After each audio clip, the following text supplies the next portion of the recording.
Hey guys, switched up the scenery a little bit today. I think this is a beautiful background, so hope you enjoy this behind me. But let's talk a little bit about why this reincarnation cycle is not based in the soul. It's not based in the soul's experiences or the soul's lessons or anything like that. It's based in the development and the quote-unquote growth of the ego. That's why it's such a prevalent trap, you see, because they're not necessarily tricking the soul or attaching the soul to this realm. It's the ego that's attached. It's the ego that feels guilty, that wants to come back and make amends to its mistakes. It's the ego that wants to grow and to be better and to, you know, be a savior or to help. Then I'm sure they have a special place for the ones that are basically rebelling against everything, that say, I don't care if I did all that bad, I want to go and do more bad. Yeah, send me back. Or they probably just naturally want to come back, or they want someplace worse. But I'm sure they have a separate kind of reality or realm within the matrix for them as well, which is actually something I've never thought about before. But in terms of the progress that happens here, and this is gonna potentially trigger some people, but consider this: you already are a multidimensional being. You already are enlightenment. It's the ego that seeks to be enlightened, right? It's the ego that seeks to grow and to change and to fit and be a people pleaser and to make people like it, right? It's the fake persona that can constantly change its mask, change its character, right? Which is ruled by astrology, by numerology, by the energies being bestowed upon us. It's only that illusion that can really create the illusion of growth also. If you already are enlightened, if you already have learned all the lessons that you want to learn, the purpose of coming here would be solely for experience.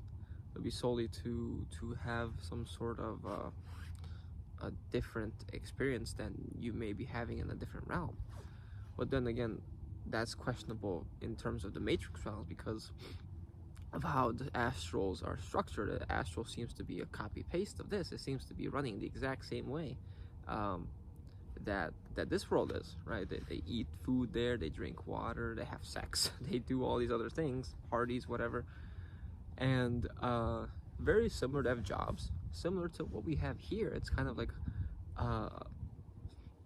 more lucid reality even up there rather than here. And I guess you can make the argument that here the moment of manifestation is slower in comparison to, you know, in a higher, quicker realm where the buffer between thought and manifestation is quicker, let's say, and that's really what time is. But since time exists there as well, it's another realm of, let's say, this Saturn matrix, which rules time, or whatever rules time in that essence, but I believe it to be Saturn. And if Saturn rules time in these dimensions, that means it's still under the domain of Saturn, right? And that's still potentially an issue. But if you already are enlightened, and, you know, we have stories of monks, of, you know, Buddhist, Hindus, people that naturally undergo the spiritual path in their society, in which they become very much so close to this truth. You're not going to find them on YouTube, but from what I've researched, from what I've discovered, and from the stories that have been posted publicly, these people aren't going to go public more than likely, because if someone is devoid of ego, if someone has lost all attachment to this place, they're not going to necessarily advertise it to the world, like, look at me, I'm this egoless monk, right? That would be the definition of ego for them to do that. But, you know, for people that come close, very close to this truth, that talk about it, they say that yes, the enlightenment is already present within. All you need to do is remove the false self, because inside of us we have two voices. One is an actual voice, the false sense of self. One is the one that tells you you're wrong, you made a mistake, that criticize you, or that tempts you to do something negative, to do something against your conscience, let's say against your true self, and then it makes you feel guilty for it, right? So it's a double negative. Yeah, right. It makes you do something negative and then makes you guilty for it, makes you feel bad about it. Like, why did you do that? Why? You could have made a better choice. You could have been better. And it's the same process that the ego uses here, that they then use, these narcissists, this abusive relationship that we have with whoever's running this show in the afterlife, and saying, oh, you messed up. You made a mistake. You could have done better. Why didn't you? You're not ready, right? You're not enlightened enough. You need to go back. Whereas the other voice, which is not really a voice, it runs through an inclination, it runs through emotions, maybe it runs through intuition. It's a soft pull that says, you know this is right. You know this is what you should do. You know this is what true love is, or you know this feels right. And a lot of people don't listen to that voice, because the monkey brain, or the monkey mind, the first ego voice of the first voice of the ego is encompassing that. It's overbearing on the other voice, right? So we lose contact with this higher version of ourselves, this higher self, which is already enlightened, which already sees everything happening at once inside this simulation. And we don't access that anymore, and we don't let that download into this matrix, to this avatar. Because if we were to actually fully let that, then the matrix would have no use for us anymore, right? It's like we wouldn't even exist here anymore. We wouldn't necessarily be attached to anything anymore, and we would just be free, sovereign. At some point, we literally probably wouldn't exist anymore. And, you know, for whatever purposes that may be good or bad. But to walk around with that higher self embodied is to walk around detached from any outcomes of life, to really be in a state of loving neutrality, right? Because unconditional love, true unconditional love, is neutral towards all aspects, towards all beings. It says you can pick whatever side you want. I do not wish to participate. And how do you win a game against some AI machine that is playing both sides? Well, you essentially can't pick a side, right? Because whether you choose the red pill or the blue pill, right, when it offers you to play a game and it says pick a side, all you can say is, no, I don't want to play, because you win either way, right? Whether you choose to be good or you choose to be bad, or you choose to be black or you choose to be white, in the realm of yin and yang, in the realm of duality, you're still going to lose, because you're playing a game against this machine. It's AI that's essentially controlling the simulation. So this voice can be silenced by not giving it power, by not believing that you are essentially a part of this matrix, by not believing that you are the character that's playing in the show, right? That's fulfilling the story, right? You're not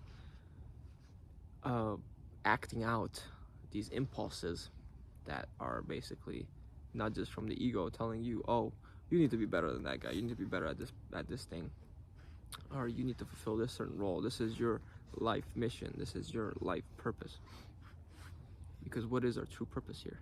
Once you're done with the merry-go-round of reincarnation, your true purpose is potentially to get off the ride, right? To leave the park and experience something different from a more positive perspective. And if it is, you know, if we're truly stuck in a prison realm, then your purpose would be to escape, right? It would be to leave. And that's why really this place is Satan's playground. That's why Jesus describes it as Satan's world. He says, I am not from this world because my Father is from outside of this place. This is Satan's world.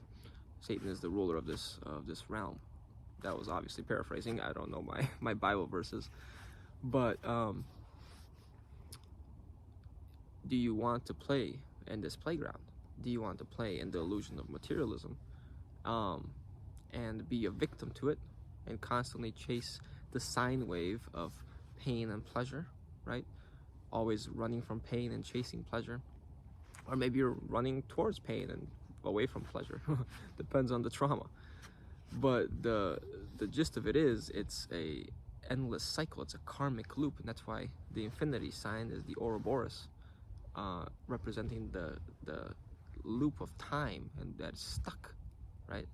That it's a karmic loop, because I believe we're kept here because of these karmic attachments that we create for ourselves, right? This karmic debt, quote unquote, that we give power because we give it meaning. We assign a sort of conscience and conscious energy to it by saying it matters, by saying, oh, you're right, I shouldn't have done that to that person, even though I was under the influence of the ego, which is basically I was insane or I was drunk. I shouldn't have done that. But really what you shouldn't have done is gotten drunk, or, you know, incarnated here with this ego, because essentially you can't just take blame for it. That's exactly what this false self would want you to do. Obviously take responsibility for the actions. The soul takes responsibility, but what I'm trying to say is to feel guilty on top of that and say, oh, you know, I feel so bad, I have to make amends, I have to do all these things to make things better. No, stop, think, assess, connect with how you really feel, learn how to forgive yourself, how to let things go, and learn how to forgive the other person for their involvement. Because that's how these karmic loops repeat. And you see this in relationships. People have this non-stop pull towards one another because they feel this karmic attachment, right? It keeps pulling them back, saying, oh, I feel guilty that I did that to them, let me go back, let me try again, let me go, and continue this endless loop, when really the purpose of that was to just let it go and say, oh, I see now, this was all just an illusion. I release you. I don't like to use the word release because it's release, and to lease a car is to, you know, we know lease a car, so you release, you bring it back to yourself. You want to let it go. I let you go from my energy. I clear this soul tie, right? Why is it a tie? Because it's a knot and it's pulling you together. I undo it and I let you be free, and I can unconditionally love you even though you're not with me, right? I let you be. And then if that connection is truly meant to be, it'll come back together, but not you chasing after it, not you trying to make things better all the time, or trying to be a savior in some way. And that's kind of the relationship we have with this place, with this realm, right? We try to make it better. We come back and we say, oh no, we are the ones that are gonna change it. We are the ones that are gonna make this place better, right? We're the ones. It's a trauma bond, right? You have to understand that you don't come back here because you want to save something. You come back here because you more than likely were deceived and manipulated by these entities playing on your ego. And that's why some Gnostics believe, or many Gnostics actually believe, that the final archon is the one that asks you or tests you whether you still have an ego or not.